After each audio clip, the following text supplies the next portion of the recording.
Bonjour à tous, j'espère que vous allez bien. Donc je vais vous faire aujourd'hui un petit topo sur les énergies, les choses que j'ai pu observer lors de mes rendez-vous sur cette dernière semaine.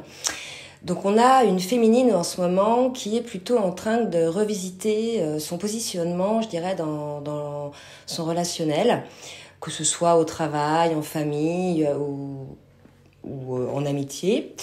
Et quelque part, ce que j'ai pu observer, c'est que cette situation miroite en définitive la situation du masculin qui est lui aussi en ce moment en train de travailler sur son positionnement dans le relationnel, parce que j'ai eu aussi des masculins, des âmes non éveillées au lien en premier, donc des seconds éveillés, qui travaillent ça en ce moment. Donc j'ai pu faire une sorte d'un petit lien entre les deux.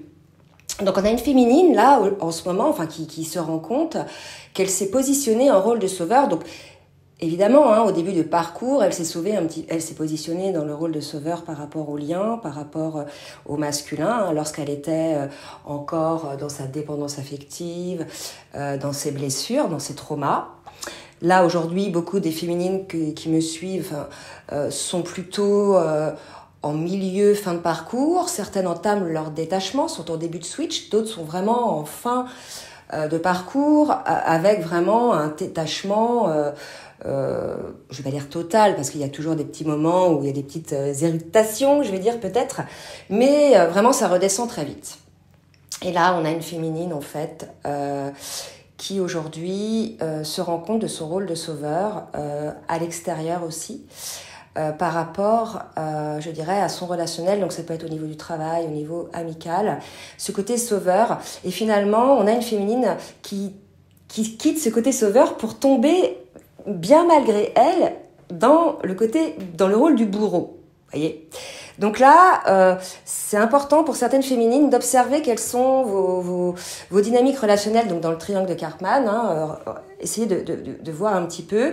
Mais souvent, en fait, vous êtes sauveur, et à partir du moment où vous avez franchi peut-être certaines limites, vous avez laissé franchir certaines limites en face, la personne qui était finalement victime devient bourreau envers vous parce que vous n'êtes pas assez ceci, pas assez cela, et finalement vous vous retrouvez face à une forme d'injustice et vous devenez victime. Vous voyez ? Vous passez du sauveur à la victime. Et en fait, j'ai eu des masculins aussi qui étaient dans ce rôle-là en ce moment, qui vivaient ce genre de dynamique, qui s'aperçoivent finalement eux aussi qu'ils avaient joué un rôle de sauveur par rapport à des personnes. Alors, pourquoi on joue ce rôle de sauveur ? C'est aussi parce que ça nourrit notre ego, notre besoin de reconnaissance, etc. Des deux côtés.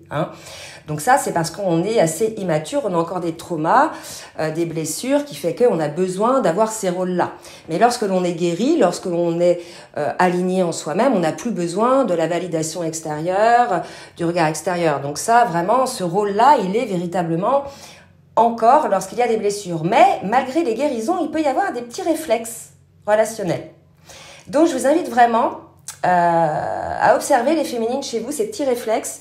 Au final, sur une relation, donc ça peut être, je vous dis, de tout niveau, qui commence, voilà, une relation normale, et à un moment donné, ça bascule dans le côté où l'autre personne en face se positionne en victime ou en demande, et vous, finalement, vous allez vous sentir en sauveur jusqu'au jour où vous allez vous sentir un mal-être. En fait, c'est ça, le symptôme qui fait que vous n'êtes pas dans une bonne situation, si votre mental, ego, etc. ne veut rien voir, c'est le mal-être. C'est-à-dire que lorsque vous êtes dans une relation victime-bourreau, la victime est énergivore. La victime se plaint tout le temps. C'est jamais de sa faute. Je reprends ce qu'on a été coupé. Donc la victime ne se remettra jamais en question, en fait. C'est une personne qui est confort dans ce positionnement puisqu'on s'occupe d'elle, d'accord ? Donc automatiquement, elle va générer cette demande. Donc avec des problèmes, il y a toujours des problèmes, en fait. Si c'est pas elle qui a des problèmes, cette personne, ça va être ses enfants, ça va être ça va être pour attirer l'attention, et automatiquement le sauveur qui a le trauma de la blessure, du rejet bien souvent, veut être reconnu, donc va aider cette personne, va aider cette victime. Alors déjà parce qu'il y a cet élan, ça peut être au niveau de l'éducation, etc. Mais à un moment donné, il sent que cette personne-là va sentir que ça va trop loin. Et le symptôme, c'est l'énergie. Cette personne vous baisse en énergie. Et c'est ça qui doit être votre warning. À partir du moment où une relation, que ce soit couple, travail, familial, amical, dès qu'elle vous épuise énergétiquement, c'est toxique. Donc, il faut sortir de cette situation de sauveur sans devenir bourreau. Parce que sinon, vous restez encore dans le triangle de Karpman. D'accord? Donc vraiment, l'idée, là, aujourd'hui, c'est de sortir de ce rôle de sauveur tout en étant dans une forme de neutralité, d'explication sans colère de la situation, tout ça pour vous être dans le respect de vos limites. Voilà. Voilà un petit peu ce que j'ai pu observer, le travail que font beaucoup de féminines en ce moment. Peut-être que ça va me revenir parce que la semaine n'est pas terminée. On est aujourd'hui vendredi, donc j'ai encore des rendez-vous là. Donc je reviendrai vers vous pour vous dire effectivement s'il y a d'autres choses. En tout cas, je vous souhaite une très belle journée. À très bientôt. Bisous, bisous.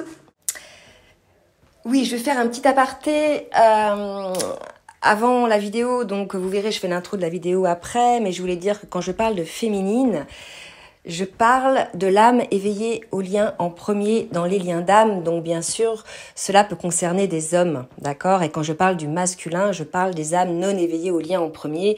Donc cela peut concerner également des femmes. Voilà, je tenais à le préciser pour que vous ne perdiez pas dans les rôles.